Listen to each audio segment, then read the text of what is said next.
Hey everybody, welcome to Spiritcast. I'm your host, John. So today, I got a little special episode today. As everybody knows, I normally film on Mondays.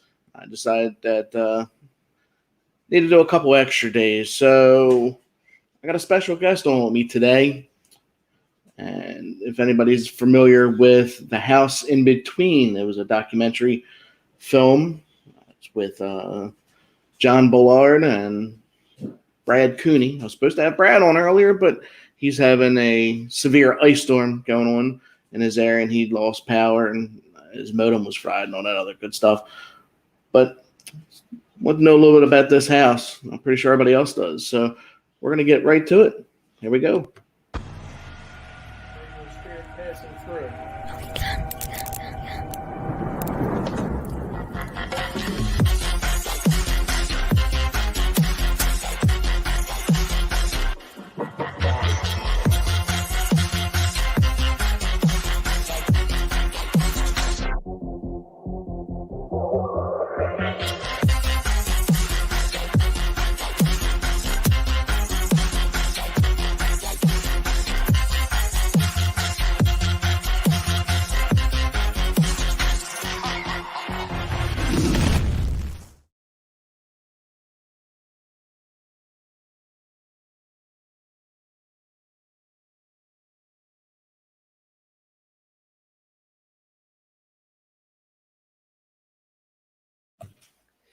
John, what's up, What's buddy? happening? How are you? How's it going? I am doing good. Thanks for having me on. I'm glad to fill in for Brad Cooney. We're down here in Mississippi, and as you know, the Deep South, we don't know what to do when it snows a little bit. But what we had come through was not snow, but ice and a mixture of just craziness. And this is, I think, our fourth day in this disaster. And usually it melts pretty quickly. If it snows, a few hours later it melts. Well, this is ice and slush, and it all kind of froze together. So we were slipping and sliding everywhere, and pretty much everything shut down. So this is not good stuff for us. I think '94 is like the last time this ice storm kind of thing happened. I was 9 years old, so it's been quite a while. Yeah, we got a little bit of snow coming down right now, a little bit of rain, ice. It's a little bit of everything. Over here on the northeast side of the country, Maryland, Delaware. Yeah. Where my family's originally from Baltimore, and then we moved down here to Lewis, Delaware, which is most people know this area for Rehoboth Beach or Ocean City, Maryland. Dewey. We're right by the Cape May ferry, the Cape May Lewis ferry. So we're used to a little bit of the weather. The plow trucks and all have been out since probably 2:00 this morning when it started sleeting. Yeah. So they try to get on it and stay on it because this area it's not heavily populated, but during the rush hour and stuff like that, everybody travels up and down Coastal Highway to get to and from Wilmington, which is the big city around here in Dover. Right. And see, that's with Mississippi, because we don't have plows or anything to clear, because we would use it every 20 years. So there's no reason. So we just have to, the roads do what they do. When they ice and they just cover up, we just have to stay in and hope we got enough groceries and just ride it out. Yeah, I totally understand that. So I was gonna try to get you and Brad on at the same time, but I know that sometimes everybody's schedules conflict.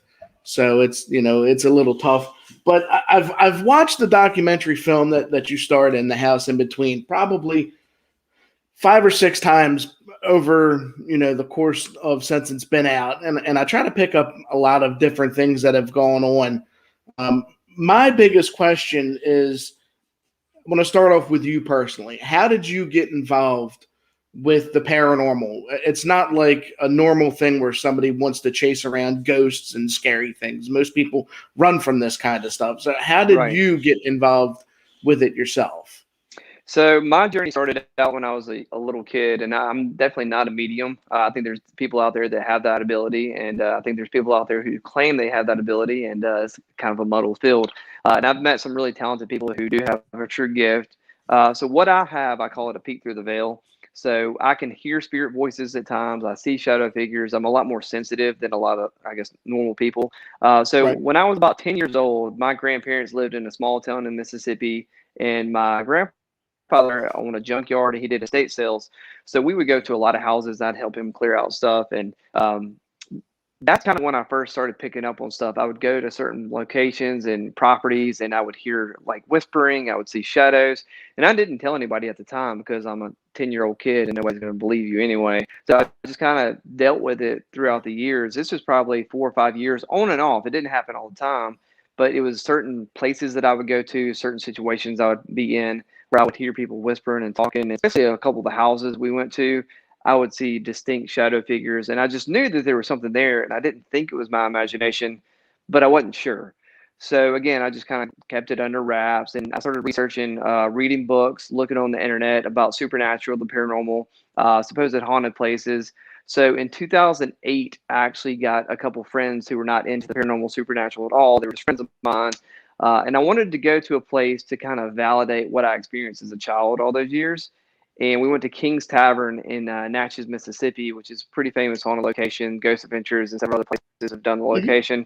But it's late 1700s, and you know anything that's still standing in the United States, late 1700s, has got some history to it. And this was a well-documented haunted location, so I thought where better to go to validate what I experienced than King's Tavern.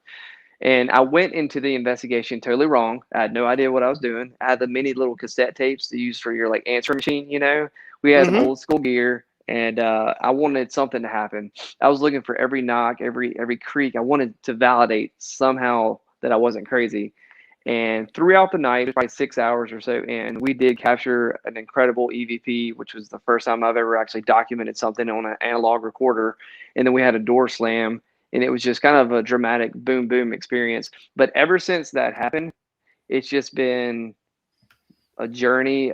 It's like my passion. I guess if people like to skydive, it's that adrenaline rush that you get. It's the same Right. thing here. Absolutely. Right. So once that happened, it validated that everything I had experienced before, I wasn't crazy and it wasn't my imagination. This is real. There's something to it. So then I started a journey and I created Smoke and Mirrors Paranormal in 2008 with a couple of friends. And somebody did the historical side. I had a guy that was doing some tech stuff for me. And we just went in, we are just a band of friends, and we just wanted to document for ourselves to continue to validate proof of life after death. And what we did was when we uploaded our videos and our audio, we would do snippets and clips because I do marketing is what I do for my day job. And what I've come to realize is people have very short attention spans. So, and there's no knock against groups who do this, but when people upload an hour and 20-minute video of you in an investigation, nobody cares and they're not going to watch you stumble around in the dark for an hour and 20 minutes. So what I wanted to do was do the clips of the things that we've captured, show the audio that's real, that's authentic, that's clean, that people can come and click and listen to and kind of be like, huh, maybe there's something to this, and then move on. So it's just a documentation thing that started just to kind of prove that what I experienced was real. And that started in 2008, and it's just kind of taken me on this journey. And to get to Miss Alice, I didn't do a lot of private residences. I actually stayed away from that. I selfishly investigated locations that I wanted to go to. And I like historical side of things. So we went to like the Liscax murder house, Winchester House. I've been to a place in Jamaica. So we hit some really big historical places just because I love the history. I love going to these big, beautiful mansions. And we did a couple of private residences before, and we had some really bad experiences. And I always tell people, you know, when you get into working with people one-on-one, and if somebody's that desperate to reach out to you as a paranormal investigator, they think they have something going on in their house. That's a level of transparency that like they really need help. And whether it's psychological, whether it is supernatural, you have to take those things really seriously. And I put our group in a situation one time where I should have called DHS on this woman for her kids. The house was just atrocious. And after that, I stepped away. And it's just one of those things where I didn't enjoy it. It wasn't something that I could really help people do until I came across Miss Alice. A friend of a friend recommended her. She didn't live too far away. So I rolled the dice. I went and met Miss Alice. And I'm glad I did, obviously, because this is a 10+ year journey that I'm on now. But Alice was different because when I walked in and met her, again, she's a retired psychiatric nurse. And I could tell that she was genuinely just terrified. So that kind of changed things for me a little bit. And being inside her house within 10 minutes, I had a personal experience myself that I actually didn't tell her about until about 6 months ago after the documentary came out. We never had this conversation, but I saw a shadow figure dart up the stairs in her house. And it reminded me when I was a child, when I would go to the houses with my grandfather, it's exactly what it reminded me of. So it was a special thing for me, and I dug into it. But long-winded version, that's how I got into the paranormal. I had things happen when I was a child. I validated it, and I've just been on this journey ever since. Now let me back up to when you said you were a child, and you had mentioned that you are sensitive to these types of things, to spirits, to entities. You can hear, you can see. Did you ever tell anybody when you were younger? And does this type of thing run through your family? Great question. I did not tell anybody originally, and it just kind of came out when I started going to haunted locations. My parents were like, well, "This is odd," uh, and it's funny as I actually started gathering evidence and really getting some credible stuff. My mom actually opened up to me, and she's had stuff happen to her on her side of the family, and kind of dug into stories that she never told me before. So it's almost one of those things like she kind of saw what I was doing, and this wasn't just like a weekend thing. This was something that was a passion. That's something that's affected me for a long time. So I felt like when she saw how driven and how invested I was in this, she felt more open to tell about some things that had happened to her. Um, so her side of the, from what I've heard, yeah. Now, you came across Miss Alice. How did you come across her? And what was your first thoughts of the house? Because normally you go to historic places that are old, 1700s, 1600s. This house was built in the 90s. Mm-hmm. Yep, sure was. Not your tradition. This is not your Adams family house that you walk up to and you're like, this is definitely a haunted house. Woodruff Fontaine is always a place I speak about in Memphis, Tennessee. If you go look at it, it looks like literally the Adams family house, and you could tell Mm-hmm. that place has got some history. But yeah, so this house is built in the 90s. It's a beautiful house. It's a red A-frame, but again, not your typical haunted property. And again, a friend of mine knew that I did paranormal supernatural stuff, and she reached out to me and said, "Hey, I got this lady. She lives in Florence, Mississippi, and she's got some things going on in her house." And knee jerk reaction, because I don't like private residence stuff, I was like, "Oh no, I don't want to mess with that." But she said, she's got some really good documented things. She's got some photos. I said, I took a look at what she had, and it intrigued me enough. And plus, she was only like 35, 40 minutes away from where I live. So I went over there and met her. And like I told you, when I went inside the house, I had an experience myself. And when I pulled up to the property, I mean, initially I didn't get a feeling, I didn't get a vibe, but being in there, sitting down talking to Alice, it's one of those things where you can tell if somebody's fabricating things, and you can ask questions different ways and the stories can change. And that's what we used to do when we would talk to people to do a private residence, to see if their stories would kind of trip over themselves so we could catch them in a lie. Not that you're Right. always trying to catch somebody in a lie, but you want to validate if you're wasting your time or not. Um, which we obviously did. But Alice was just genuine. She told the same story over and over again. And you could just tell, this is her house that she built for her family. And it's gotten to the point where she doesn't want to stay there anymore. And that's a pretty dramatic thing. But being in there within 10 minutes and seeing the shadow figure up the wall, it just, like I said, it brought all the stuff I experienced as a child just kind of rushing back into me. So we did the first initial investigation there, and the things that we captured right off the bat, it's like I didn't even have to try on this house. It's just wild. And if you watch the documentary, which it's interesting that you said you watched it 5 or 6 times, that's one of the biggest things that I hear from people who watch the documentaries. They watch it over and over again. And there's a lot of Easter eggs in there that we don't point out. There's a lot of paranormal things that are happening in the corners, in the top frame, bottom frame, that we chose not to circle, not to highlight, because we wanted it to be number one, a human interest piece about Alice telling her story. We wanted it to be a mixture of science and the paranormal, supernatural. And I think it kind of blended all together really well. Um, but, going back to the original question, Alice needed help, and I could tell that she was a genuine person, and just kind of hearing what she experienced and being put out of her house. I've never personally dealt with something that was going to push somebody out of their house. So I kind of felt invested in helping her. And then obviously we became very close. She's like family to me. So we've been trying to help her ever since. Now, how did it go from just you doing okay, I'm going to do an investigation, to there's going to be a film about it? Where Yeah, did so all that's a the long filming come process. Yeah, so that's a long process. So technically, I guess 12 years or so is how long I've been investigating this house on and off. And I do thank her house for keeping me into the paranormal field. As you know, anything you do sometimes as a hobby, you can get burnt out on. And there was times in the field where I've done investigation after investigation, and it takes a lot out of you, reviewing evidence and all that stuff. Sometimes you just want to step away and take a break for a little while. And I tried to do that a few times, but this house would always, something dramatic would happen at the house and like suck me back in, and then kind of get me like re-energized, get into the paranormal field. So I investigated solo with my people and a few friends throughout the years, and to just kind of put a little block in there, you watch the documentary, you see the chandelier. Obviously, that's a focal point in the documentary. But what a lot of people don't realize is that stuff never happened until years into investigating the house. I think it was my third or fourth year of investigating. I was doing an EVP session, sitting in a chair with my back to the chandelier. All the lights in the house were off except for the chandelier. And I was asking if the house missed Miss Alice. Obviously, we use her name because it's a good trigger name. I usually get a good response when we bring up Alice. And at that exact moment, I got a shock to the back of my neck, almost like if you touch like a bug zapper or something like that. It's like a little shock. And it scared me enough to where I jumped up out of the chair and landed on my knee on the floor. And I didn't realize at the time, but the chandelier had drained at the exact same moment, which was really cool. But it's like one of those things you never want to happen again, but then you do want it to happen again so you can document it.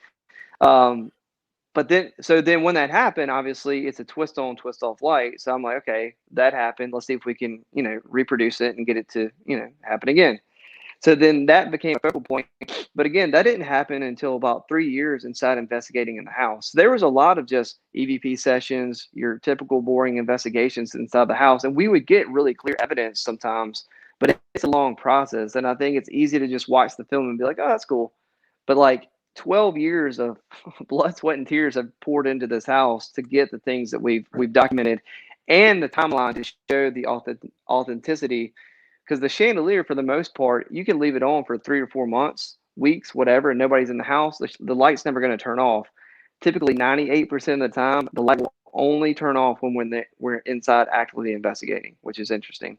So I was doing solo investigations. I did it for several years. Brad Cooney actually saw a story on the local news about a haunted house, and he lives in Brandon, Rankin, Mississippi, which is even closer to where Alice lives. So Brad thought, this is interesting. And Brad's a guy he wears a lot of hats. He does boxing. He does his own podcast, radio show.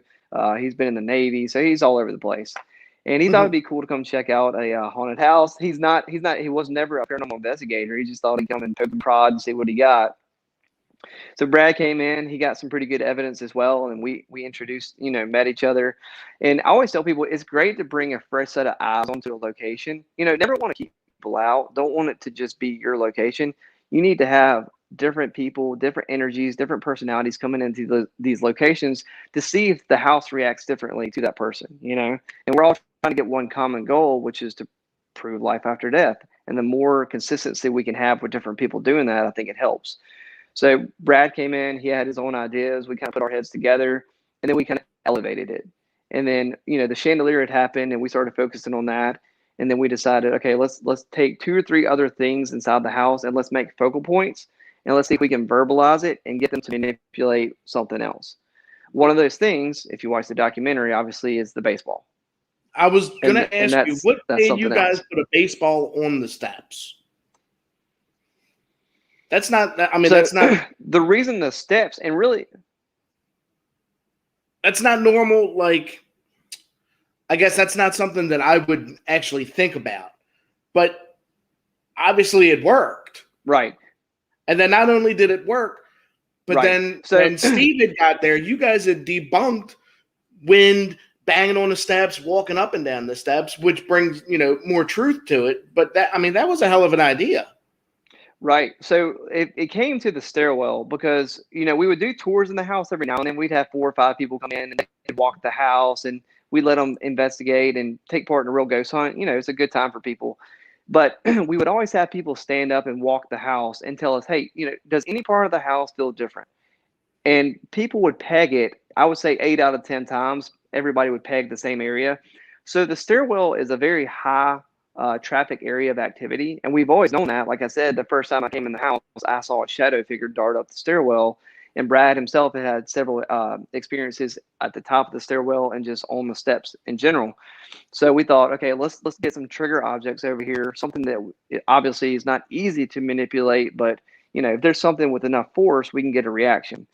And we used a baseball because obviously it's hard, it's heavy, it is round, but it's also got stitching on both sides. So while we did that, is if it's pivoted or moves, you can see the stitching and it gives you a focal point to watch back on camera instead of just doing like a plain ball.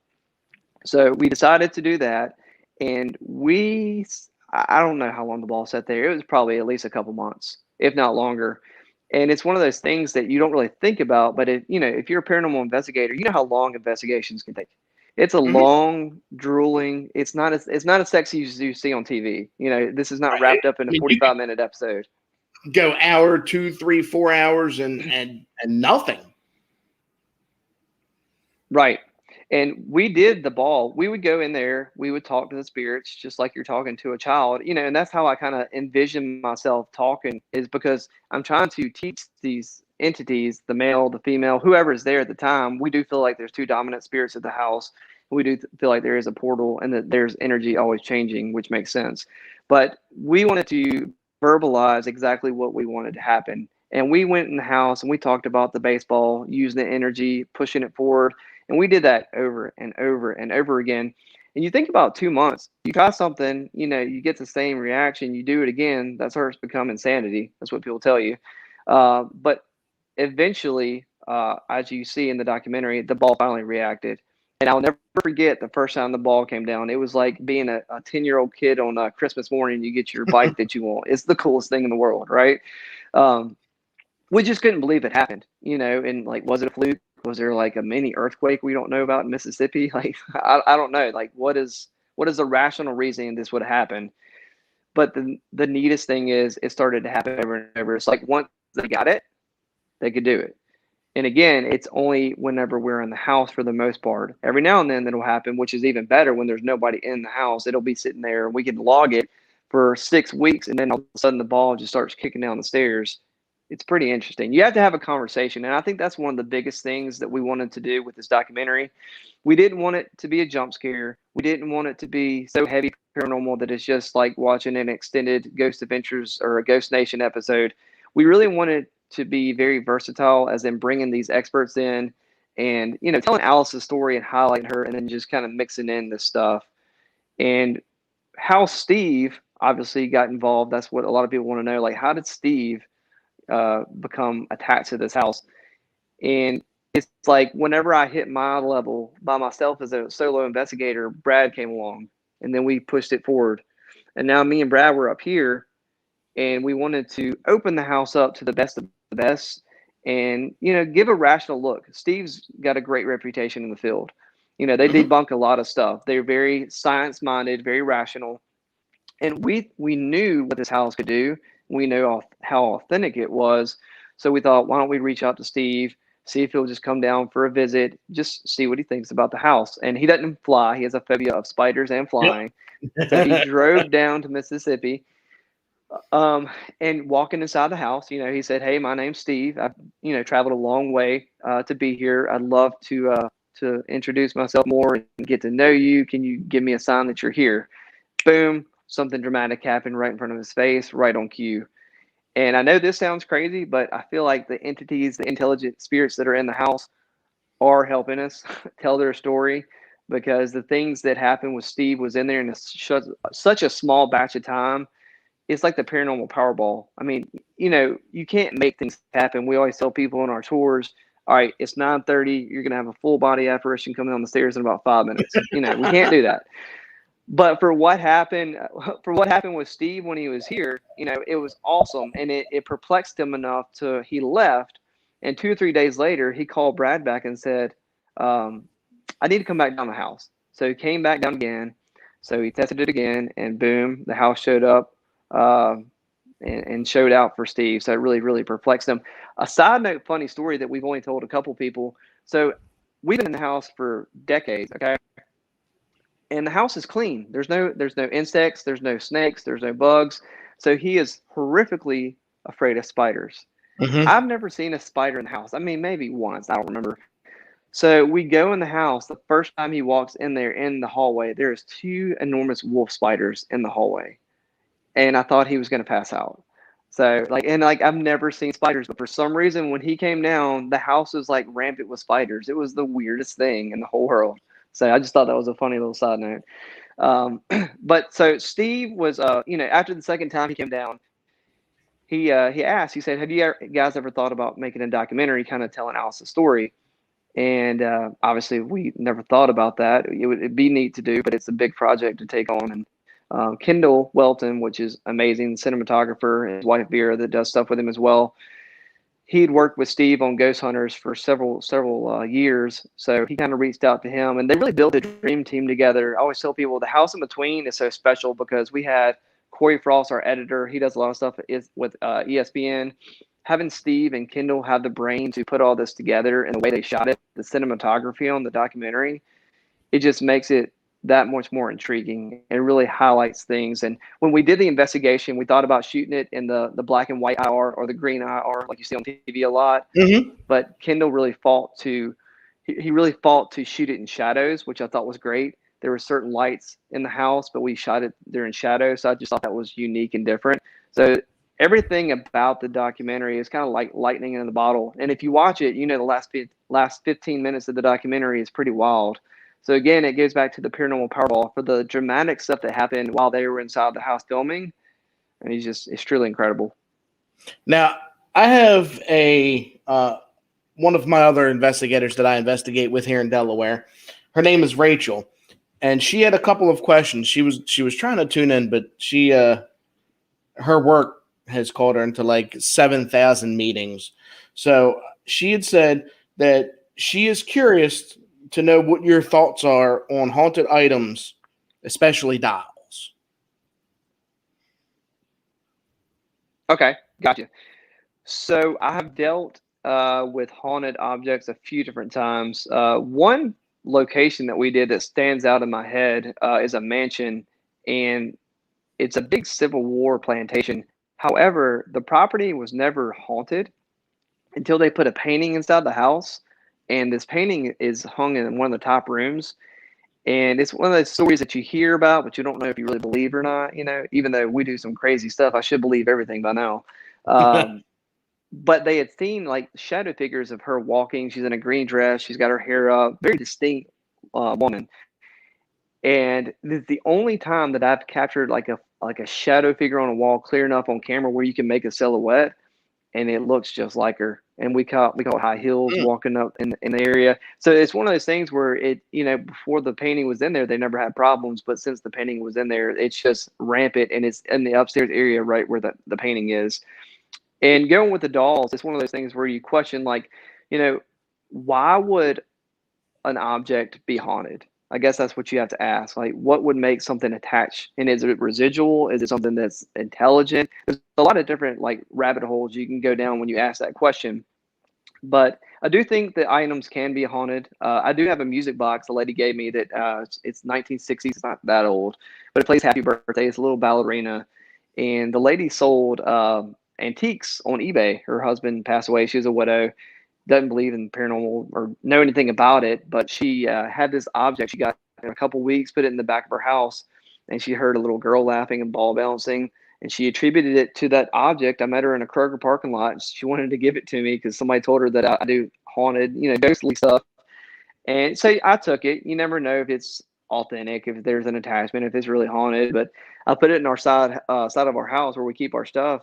And sure enough, it plays just randomly. There's some funky stuff surrounded by this little music box. We actually have it in the House in Between house now. I took a lot of my objects to this house, and during tours, it just started playing by itself. It's a funky little object. But dolls specifically, you hear about haunted dolls more than anything. I don't know if it's kind of like a childlike rebirth, like a new body. You think about Chucky, or Right. how goofy that is. I mean, that's a good example. That's a possessed doll, right? That it absolutely is, and it makes you wonder. I'm going to go back to what you were saying about once a spirit or a ghost learns to do something, they're able to do it over and over. It makes you go back to the movie Ghost. If you remember when Patrick Swayze, when he originally died, he wasn't able to touch anything until somebody else had taught him how to touch it. What are your do you think that's possibly how it actually works? So that's so funny you say that, because I use that analogy all the time. I'm like, one of the best movies that shows true, like what I think can happen after you pass is Ghost. Like that's not the one you think about because it's not typically a horror movie. But yes, I mean, think about that concept. He was frustrated because he was trying to push his hand through the cup, or I think it was a paper cup or something like that. Mm-hmm. And yeah, he had to be taught. And yeah, he okay, yeah. Yeah.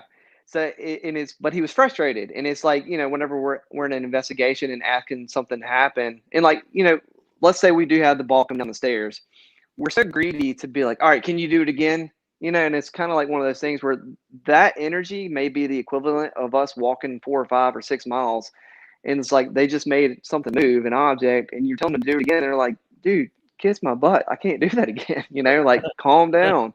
But I do think there is relevance to that. I think that if there's somebody who's intelligent that's crossed over, and that's why whenever I go to locations, and I like to go into locations that have not been investigated a lot, it's fun to go in there and explain, who you are, what you have, nothing we have can hurt you, et cetera, and really just breaking down what you're trying to do, almost like you're talking to a toddler, to try to make that communication and build that relationship. And that goes me into another like whole conversation of, like, I always have people ask, have you ever run into anything demonic? I personally have not. I do think there's definitely negative and demonic evil stuff out there. I think running into something truly demonic is very, very rare. I think just because you have a growl or you get scratched, you can't automatically go to that's a demon or something negative. I've captured growls before, and I feel like they're more territorial. They don't understand what I'm doing there or who I am, versus trying to be evil and kill me. And if I've been scratched, sometimes I say, if I'm telling them to use my energy, make contact, communicate with me, if they scratch me, I can't get mad at them. I'm telling them to use my energy. Now, if there's something that continuously happens, and you can kind of tell that something gets a little bit more dark. We've been in 2 or 3 cases specifically for me where I did feel threatened, but that's over 13 years in the field. So you're talking about three specific incidences. So it's very rare. Now, towards the end, where you guys had the psychic medium come in, and she had a feeling about a door. And then there were, tell me about the neighbor, how the neighbor came about. And were there any police involvement? I mean, did you guys ever figure out if there really was people buried in the backyard? Or So is that Aaron, something you can talk about? Well, so Erin, the next door neighbor, who's amazing, she's a great teacher, very, very intelligent. She's always been intrigued with the land and the property ever since she was a little girl. She actually used to do tea parties and stuff in her backyard. And she would never want to go to Alice's backyard because she would always say there's dead people there, and it scared her. And this is her as like a 6-year-old kid. And there's another story about Erin. She actually used dowsing rods one time, and they crossed, and she actually found bodies in Mississippi. It was documented in the newspaper when she was younger as well. So it's one of those things where she's sensitive, but she does not want anything to do with the supernatural, paranormal. They just they just come to her. So whenever she gets to the property, it's almost like her body is almost like a dowsing rod itself. It's like she gets sick and gets nauseous when she gets closer to wherever the area is. And have we dug in the backyard to find out that there's actually people buried? Hopefully there'll be a house in between too, so we'll have to hold tight, and I can't go into that too much. But yeah, so it's interesting. If you see the drone shot, I think it's in the trailer also, it gives a really good top shot of Alice's house, and you see the tree line, and the tree line is like straight edge. So there's a really distinct tree line between the two properties. And Erin has never had anything happen at their house. They've never had anything supernatural happen. And before we had a historian come in and we did the deep dive like we did in the documentary that really helped answer some questions, on White Road, which is where the house is, there's a big cemetery at the very start of the road, a huge cemetery. And if you watch the documentary, the town historian, which is amazing. She's one of the coolest people in the documentary. the town burned twice. So the area that Alice's house sits on is actually undocumented. We don't know exactly what used to be there. There is speculation. There's old pictures and drawings, but we don't really know exactly what was there. But 1000%, in my opinion, obviously, before we did any of this, just my first year or so on an investigation at Miss Alice's house, it was clear to me that it was the land that was haunted with the energy, the attachments, not the actual house itself. Because as she was building the house, she would have tools move, the doorbell would ring by itself. She'd always had things happen. It's just when it got to the level of the consistency and then the lights that she started seeing, just put her over the edge, because she didn't know at this point, like, is this not even a ghost supernatural? Is this something that's UFO? It just was a lot to take in. And obviously, really doesn't matter that, and we are in the South, we're in the Bible Belt, so you don't really want to talk about that stuff a lot. But really, doesn't matter where you are. You don't want to talk to people, be like, I got UFO lights in my house. Most people look at you sideways like you're crazy. So, but it's also cool to see Alice's confidence when we first started to now, and see how everybody's embraced the house in between in the documentary, and just her level of confidence and talking about it. And so many people are reaching out with love and support, and some people have experienced very similar things, so it's neat to see. Where did she go during that? She left her house. Where did she have another house she stayed at? She does. Yep. She does stay at another location. Yep. She's kept this house, and she doesn't have any intentions to sell it. She actually had a couple friends over the previous years who were traveling nurses that would come and stay at the house while they were traveling through Mississippi. So she kept it for several different reasons.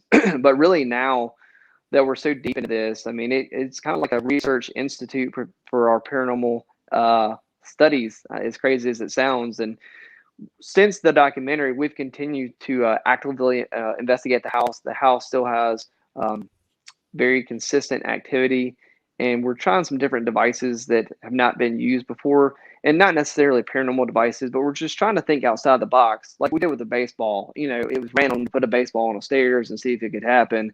So there's different things that we're learning throughout the history. We're looking at on the property, so we're trying to uncover things. This house is like a puzzle. It's like every time we find a piece, it's like we uncover 2 or 3 more missing pieces. It's kind of like socks. You always have that missing sock, and then you find that, and you threw the other one away. You got to buy more, and next thing you know, you keep finding things. Like remote controllers, like around this house, we lose channel selectors to the TVs on a daily, and then you buy another one, and then you find them, and it's and you always wonder about that. Now, one of the other questions is how many spirits do you think are there? Like, can you specifically say, question. I have encountered activity that's consistent, like maybe one ghost or spirit or entity does something specific in one room and another does something different in another room, where you can identify something? Right. Great question. So there's a male and a female that we do feel are attached to the land, that we've captured their EVPs, and the voice tone, the vocal tones are very similar. So I always tell people your fingerprints are unique. So if you ever get arrested, that's why they fingerprint you. Your vocal tone is also unique. So if you listen to, a great example of this is Ghost Adventures episode, they did Johnny Cash's house in Jamaica, and they captured a really neat, clean EVP, and then they overlaid Johnny Cash talking in an interview, and then they put the EVP vocal tone on top of it, and it was almost an identical match. So that was pretty cool. Wow. So with the male, it's a very deep, raspy voice, but we have consistently documented that voice in the house over several years. Same thing with the female in the house. So Eric is the male entity. Lily is a female entity. Is that their name? Probably not. I would say 98% probably not. But that's the identities that we've given them, and that's what we've done over the years. And Lily is a light-hearted, kind of lighter female voice, and we've captured that several times throughout the years. So we do believe that those 2 entities are attached to the land. We think there's something with the fire, because we've gotten several EVPs like hot, I can't breathe, and something all centered around heat. And whenever I first watched the documentary, because I didn't watch the final cut till a few weeks before it was out, one of the things that just shocked me, and I got chills all over my body, is when they're interviewing Jill, the medium, who's amazing, that came down for the documentary. Mm-hmm. And the fire alarm, the smoke alarm goes off as they're talking about the town being burned, and it keeps going off, and Kendall cuts camera and goes to the smoke alarm. I've been in the house for a decade. I've never heard the smoke alarm go off. So like when that hit and I've watched it for the first time, I got like chills and shockwaves on my body. It's just crazy because throughout the years we've documented something related to fire, to heat, to smoke. So just seeing that was just kind of alarming to me. Now, why not the neighbor Aaron's house? Why just this house? Like you would think if it's the land, it would be more spread out, like Gettysburg. You know, it's not just in one corner. Right. You could pretty much go anywhere in Gettysburg and get something. But you're talking the whole town burned down, but it's only right there.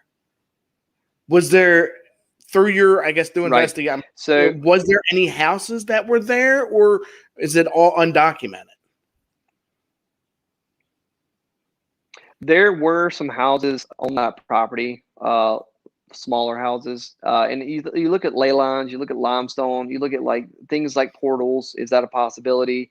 As as contained as a portal could be, or as spread out as it could be? It could be something as simple as, what if the cemetery was over there in that land and they extracted the bodies, but in this small patch of land they did not extract those bodies. Maybe there's still things under that land, so it could be the bodies. It could be the layout of the house on ley lines to intensify the energy there. There could be a portal there. There's a lot of different things that it could be, and we've answered a few of those, and we're kind of putting some documentation and kind of evidence to prove what we've found out together. And like I said, hopefully a part 2 will be coming. I think with the house in between, it was a great documentary, but I think everybody still has a lot of questions, and I hope that we get to answer some of those questions. Now you say you hope there's a house in between. Is that in the talks? You'll just have to wait and see. Because I would like. I mean, I know as well as me, and probably tons of other people would love to see, more, especially if you're involved with the paranormal field. Something like this where you have so much activity that's always constantly happening, and you could put right good stuff on TV. Well, and, you think about it, because there's a lot of stuff obviously we wanted to put in the documentary that didn't make it in. An hour and a half, hour and 40-minute documentary is a lot to condense 10 years of evidence that we've captured. And there's things that we didn't put in there that we didn't want to go too paranormal, supernatural. The investigation that you see a little blurb of in the documentary, we had some really neat stuff happen that didn't make it in. We have a lot of audio that we didn't show any audio AVPs. If you notice, we didn't show any audio or anything like that. We have a lot of good evidence, and we have a lot of storytelling about Alice's kind of backstory in the house that, it's just a lot to condense down to an hour and a half documentary. So, I mean, yeah, we would all love to do a part 2 just to kind of continue, what we focused on. And, the property, the land, there's a lot of questions there, and there's ways to figure out things and document things. So here's to hoping. If everybody keeps watching it and keeps talking about the house in between, that helps us out. There it is. Now, what about Alice? Is she back in the house, or is she still not there yet? She's not there yet. She goes to the house during the day. She still gets mail there and stuff like that. And like before the ice storm that hit here, she went and made sure the pipes were, the faucets were dripping and all that good stuff. So just nighttime, she doesn't stay at the house. I can understand. I can completely understand. Now, your wife goes investigating with you as well. She does. She is. Now, she's actually a nurse, correct? Yes. Yeah. Now, nurse. did that have anything? Did she get involved with Alice? Did they talk to nurses always talk together? And you said Alice was a retired nurse. Now, did they connect in some kind of way that way? And she joined in? No, we met each other, and she never put herself into any paranormal supernatural situation, because it's weird for people to do that, but we're weird, so that's what we do. But once she, it was actually we did a big event in Natchez, Mississippi, and we were doing 3 locations. We're doing Apprentice Club, which is like underground speakeasy, King's Tavern, and another location. And putting herself in those situations, she kind of realized she had a niche and a little knack for it. and she was kind of popping and reading some stuff, and I just thought she was trying to fit in and be cool, but she was like pegging names that she couldn't know, and I was like, huh. I was like, you could be helpful. I was like, all right, here we go. So ever since then, she's just been teaming up with me, and she's really good about keeping efficiency and like logging stuff, because I'm just like in my own routine talking, and I hope I go back and listen to some stuff, but I lose evidence, I lose devices, so she keeps me on track and she keeps everything running. And she's really been helpful. I remember we went to a plantation in Louisiana, and she met with the owner, and I walked away for a few minutes to go set up some cameras, and I come back and the owner's like in tears, and I'm like, what did my wife say to her? She's like crying over here, and she was like pegging some names and stuff like that. And I was like, huh. I was like, that's pretty cool. I was like, we were just meant to be. But no, so when she met Alice, obviously, yes, nurses, it takes a special person to do anything in the healthcare industry. I could never do that. And my wife has also done psychiatric stuff, so it takes an even more special person with patients to do that as well. But they hit it off, and she's been implemental to helping. So really, Amy, my wife, Brad, myself, and Sabrina really teamed up together. She's in the documentary a little bit as well. We really put all of our heads together, and we've made a really good team, and really expanded on what I started years and years ago. So it's been a big help. I always say 5 heads are better than one. 10 years, though. Well, longer than 10 years. How often Yeah. are you in the house? Is this like every day? Is it every weekend? Is it, a couple No, hours? I would say in a given month, if we're not. See, now we're on a more structured schedule now, because we're trying some stuff out now. So I would say at least once a week we go. So I would say 4 to 5 times a month. Sometimes we'll ramp it up, but I would say we're at least in the house at least 5 to 6 times a month, minimal. But we always have a remote recording also, so remember that. And that's another thing I wish I would have done years ago, because for the first year and a half, I didn't have any cameras in there. I had handhelds, my Sony's with my IR and stuff like that, but I didn't put the first DVR system in there till about a year and a half in. And people always ask, you're a paranormal investigator. We hear you talk about getting scared inside this house sometimes. Like, isn't this what you're doing? I always tell people, yes, we are paranormal investigators, but sometimes you're in a location by yourself, your whole mindset and your psyche changes. It's a lot different when you're in the house by yourself. And you know what this house can do. This house can be really in your face sometimes. And I think that's the biggest thing that's kept me investigating here, is this is always ever evolving. So the theory of a portal with different entities coming and going, almost like a spirit hotel is what we've been told, makes sense, because you never know what you're going to get when you walk into the house. I remember I was changing the camera one night. It was like 10 o'clock at night. I was adjusting one of the cameras, and I heard a whistle down the hall. Nobody was in the house. I mean, it was coming inside the house. I'm not a big guy, so I grabbed a mag light and I walked down the hallway, and I was just going to throw it at whatever it was in the room. Opened the door, obviously nothing's there. So I close the door and I'm walking back up the hallway. And as I'm walking back up, behind me, I hear another whistle, and I'm like, dude, like, come on. I recorded it. I got it documented, but I was like, all right, I'm not changing the other cameras. They can wait. And I went ahead and got out of there. So. Well, it sounds like you've had a fun ride.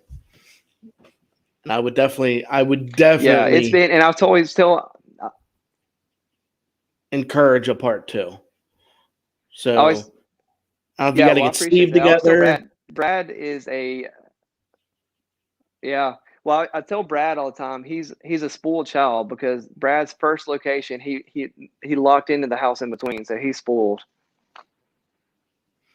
Brad, if you're listening, I'm sure you are. I think you're on here, but I think you're like the lucky duck, because there not many people go into their first investigation and come out with a documentary film and hours and hours and hours of evidence documented. I mean, it's unheard of. I mean, nothing like that ever happens.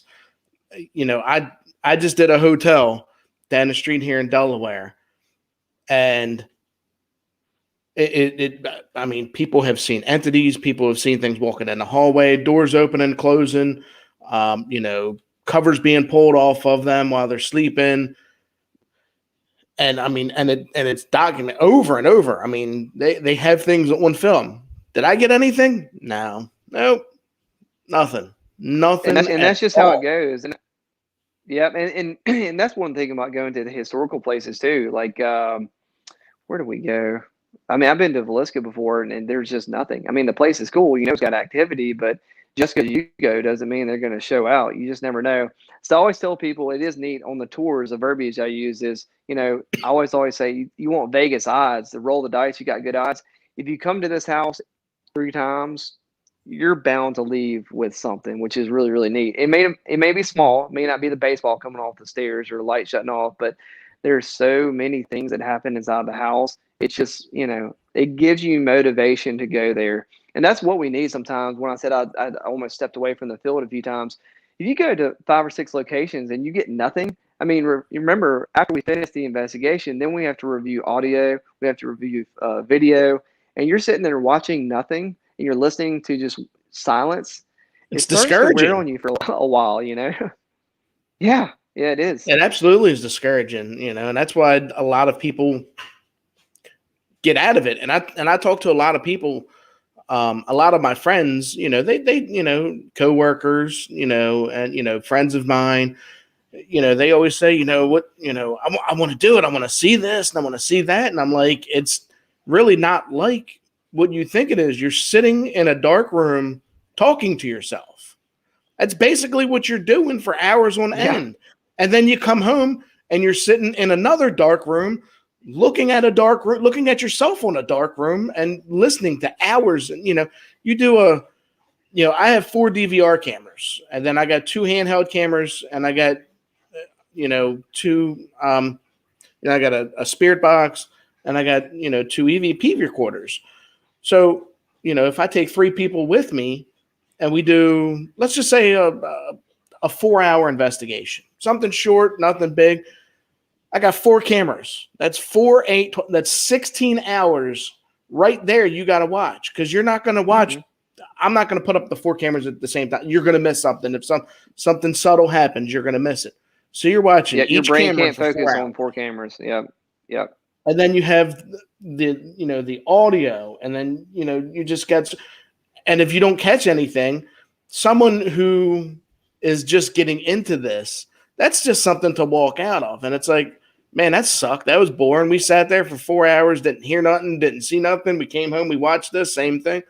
They're not going to do it. And I try to explain to them that you're not going to get something every time. Ghosts don't work on command unless you're in the house in between. Then you could walk in and just things just start happening, which, I mean, absolutely amazes me. But,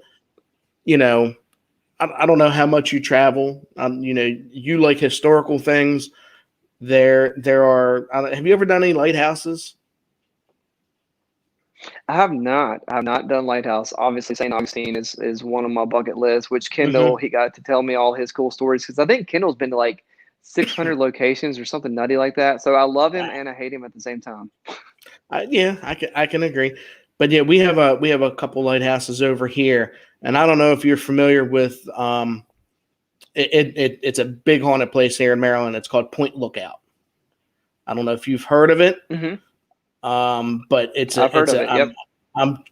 I'd like, they're really strict with letting people in. They haven't at least since COVID. They've, nobody in or out, and they really don't let investigators come in. They had a bad batch of investigators that came in and they damaged some things, and they weren't like any big investigator, so it wasn't on TV or anything like that. It was just a small group, but I'd like to get somebody down there so I can at least watch it on TV and see what happens there, because it's apparently extremely haunted with a lot of stuff going on. But I guess we'll have to see about that. Well, hey, I'm always up to travel. Yeah, I miss. Yeah, when COVID hit, it kind of took the travel out of there. But I do miss going to locations and getting out there, and that's really what kind of energizes you too. Now at this point is just going to new locations, and even if I don't capture something, I'm over the peak of, I understand that we may get 8 or 9 locations or more that we don't get anything, but now it's just the trip itself, meeting the owners of these places and just kind of seeing the historical side of it, getting some really good photos, and just kind of being part of your paranormal journey at this point. Well, John, it's been fun. I know you got a couple of things to take care of a little bit later on. and you probably gotta. Yeah, thank you so much for working me in and changing the time on me too. Yeah, hey, life happens, and I'm always, that's like I normally do my podcasts at 6 because that's when I'm up and moving, and I'm done everything that I got to do for the day when I'm off, and then Brad had said, yeah, can you do it in the morning? And I'm like, I could do it in the morning. I'm flexible because some people just can't do certain times. And there's no point of turning away a guest just because you're too lazy just to change a time. Obviously, unless, I'm unavailable, because then the show kind of doesn't happen. But I'd like to get you and Brad on at the same time and mesh some heads, which would be really neat.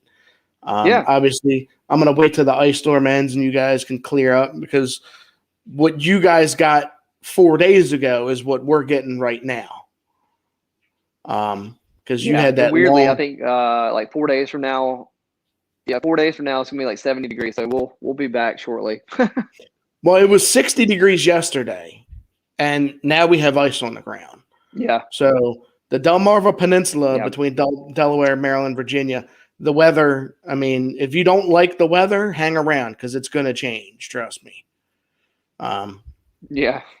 60 degrees one day, 30 degrees the next. I don't understand it. Mother Nature really needs to calm down and eat a Snickers. And, the weather will be... Yeah, we got enough going on. Absolutely. Well, John, I will definitely chat with you we'll later, definitely bud. schedule Brad and I together. Okay. You Thank you enjoy so much for buddy. having me on. I appreciate it. Appreciate it, brother. Take care of yourself. All right, man. See you. All right. Bye.